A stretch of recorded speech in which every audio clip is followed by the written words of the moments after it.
Se tem uma coisa que a gente precisa entender sobre vida de oração é que as nossas orações não precisam ser perfeitas. Eu já falei aqui algumas vezes que a nossa vida com Deus não depende da nossa performance, e ainda bem por isso.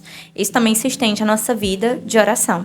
O que torna a minha oração eficaz ou não é o jeito que eu oro ou a minha autoridade, mas sim a autoridade de Jesus e a obra que Jesus já fez lá no Calvário em meu lugar. Jesus assume a postura de um intercessor. E é por isso que a minha oração funciona, mesmo quando eu julgo ela como fraca, mal formulada e curta. Eu queria começar pelas orações curtas. É uma coisa contra a qual eu lutei muito tempo, porque eu tinha a ideia de que nós precisaríamos passar um longo período orando. Quando você vai estudar um pouco a história dos reformadores, por exemplo, e você vê a vida de oração do John Wesley, você pensa assim, eu tenho que ser igual a esse homem, porque o John Wesley orava o quê? 2 horas por dia, 3 horas por dia? O Spurgeon orava muitas horas consecutivas. E você pensa, eu nunca que vou conseguir fazer isso. E aí o que a gente faz?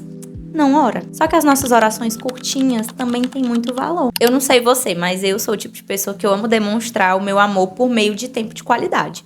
E isso também se aplica ao meu relacionamento com Deus. Eu gosto muito, por exemplo, de pela manhã ter um momento dedicado só para o Senhor. Quando isso não acontece, me sinto estressada, sinto que o dia não começou direito, começa aquelas coisas muito atropeladas, entende? Eu gosto de ter tempo de qualidade com Deus, fazer meu devocional com calma. Eu não gosto de saber que eu vou ter ali pouco tempo. É melhor não fazer. Na minha cabeça é assim. Parece até um gesto bonitinho da minha parte dizer, nossa, eu vou esperar até ter um momento ideal pra buscar Deus. E eu até falei isso algumas vezes aqui no canal, da gente separar um tempo específico. Só que se a gente for pensar por essa lógica, a gente nunca vai fazer. Porque ser humano procrastina as coisas. A gente procrastina demais. Então assim, se você vai esperar um momento do dia que você vai ter calma, que seu menino vai parar de chorar, que sua casa vai estar toda organizada, que não vai ter demanda do trabalho, não vai ter coisa pra resolver, você não vai orar. Por ser psicóloga, eu acabo estudando algumas demandas dos meus pacientes e também acabo entendendo algumas demandas minhas mesmo. E uma demanda que chega muito é a questão do perfeccionismo. Quando nós queremos fazer as coisas muito bem feitas, nós tendemos a adiar essas coisas o máximo possível. Isso também pode se estender para nossa vida com Deus. Nós queremos fazer daquele momento ali o mais asteric possível, sabe? A gente vê aquela blogueira fazendo o devocional dela, acende uma vela e não sei o quê. Eu faço isso às vezes, tá, gente?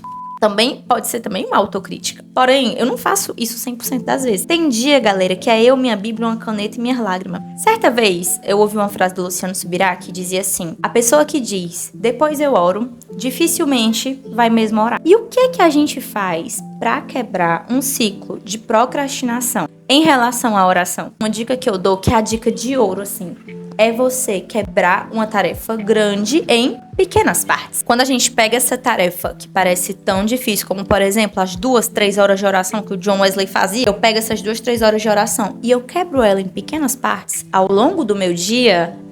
Tá sacando? Se torna uma tarefa mais alcançável. Porque no final das contas, meu querido, o que vai importar não é o quanto você faz ou como você faz, mas sim fazer. As nossas orações curtinhas são muito eficazes. E eu te digo isso num lugar, assim, de muito carinho, como uma pessoa que demorou muito pra se convencer disso. Eu demorei tanto, assim, eu precisei sofrer no meu relacionamento com Deus. Eu passei por momentos muito grandes de frieza espiritual por não entender isso. Se você tiver tempo disponível, você adolescente que tá em casa, só fica no celular, meu filho, você tem tempo. Agora, se você não dispõe de tanto tempo assim, use o seu dia inteiro como um campo no qual você vai semear as sementes da palavra de Deus, e aí você vai se encher da palavra, vai conversar com o Senhor, e aí o seu dia inteiro vai estar nessa atmosfera de busca. Você sabe quais foram os lugares onde eu busquei a Deus mais intensamente, sem ser no meu quarto? Dentro de um ônibus e na pia da minha cozinha. Eu ia ouvindo louvor e eu ia falando com Deus. E, gente, eu chorava. No caminho de casa até a faculdade, na ida, na volta, quando eu pegava van, eu ia conversando com Deus. E às vezes eu nem falava muita coisa,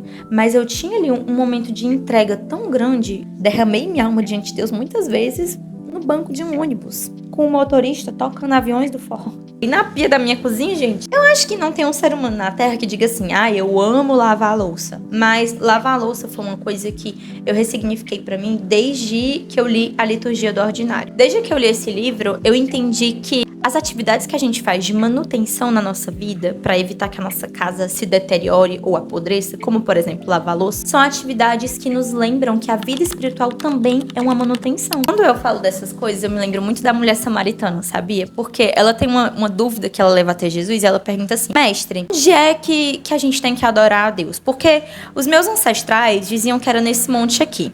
Já o teu povo, os judeus, dizem que é no templo. Onde é que a gente tem que adorar a Deus? E aí Jesus diz que não é nem no monte, nem em Jerusalém. Na verdade, haverá o tempo em que os verdadeiros adoradores adorarão o Pai em espírito e em verdade. E aí Jesus já deu o recado. Não é sobre o lugar, é sobre conexão. Porque não importa onde eu estou, contanto que eu esteja adorando ao Pai em espírito e em verdade. E se eu orar em espírito e em verdade, com o meu coração contrito, com sinceridade diante do Pai, Ele vai estar ali comigo. Não importa se essa oração vai ser de 2 minutos, 2 segundos, vai ser 2 palavras ali. Se forem palavras sinceras, se eu derramar minha alma diante do Senhor, Ele está lá, presente. Qual o título dessa série? Cultivando uma vida de oração. Você cultiva uma coisa pra quê? Pra ela crescer, pra ela multiplicar, pra ela aumentar. Eu não tinha essa mentalidade que eu tinha que começar a cultivar aos pouquinhos, criar um hábito. Não, eu pensava que eu tinha que começar, 3 horas de oração por dia.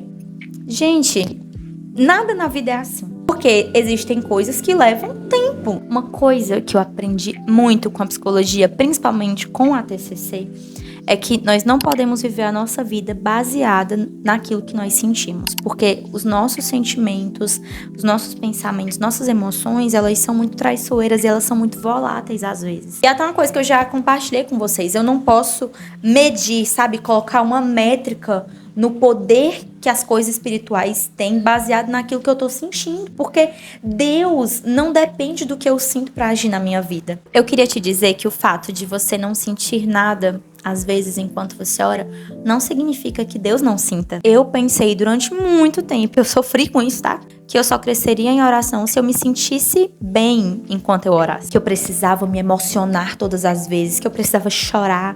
Mas, gente, isso não acontece sempre. Porque os seus momentos aparentemente mais fracos de oração, enquanto você tá ali lavando uma louça, ou hidratando seu cabelo, ou enquanto você tá no trânsito, podem talvez nem comover o seu coração. Mas eu tenho certeza que eles comovem o coração de Deus. Eu garanto pra você que elas são poderosas sim, porque poderoso é aquele que as escuta. Lembre-se que as suas emoções vão mentir pra você. Então, mesmo que você não sinta nada enquanto você ore mesmo assim. As orações curtas, mal formuladas, que não são eloquentes o suficientes, que não são perfeitos o suficientes, são o caminho. Elas vão ser a pavimentação, o alicerce, que vai construir um caminho em direção a uma vida sólida, persistente, constante e permanente de oração. Então, meu querido, abrace essa verdade, se apegue firme a essa verdade e vá ser feliz na sua vida de oração. Vá construindo, sabe, pedrinha por pedrinha. Cada oraçãozinha que parece mal feita é uma pedrinha que você coloca em direção à consistência, à criação de um hábito. Terminou esse vídeo? Vai fazer uma oraçãozinha de 1 minuto, começa a colocar isso em prática. Depois volta aqui e me diz nos comentários se isso fez sentido pra você, se fez alguma diferença na sua vida. Porque eu tenho certeza que assim como isso foi transformador na minha vida, vai ser transformador na sua vida também. E eu espero você no 5º episódio dessa série sobre cultivar a vida de oração. Um beijo e tchau!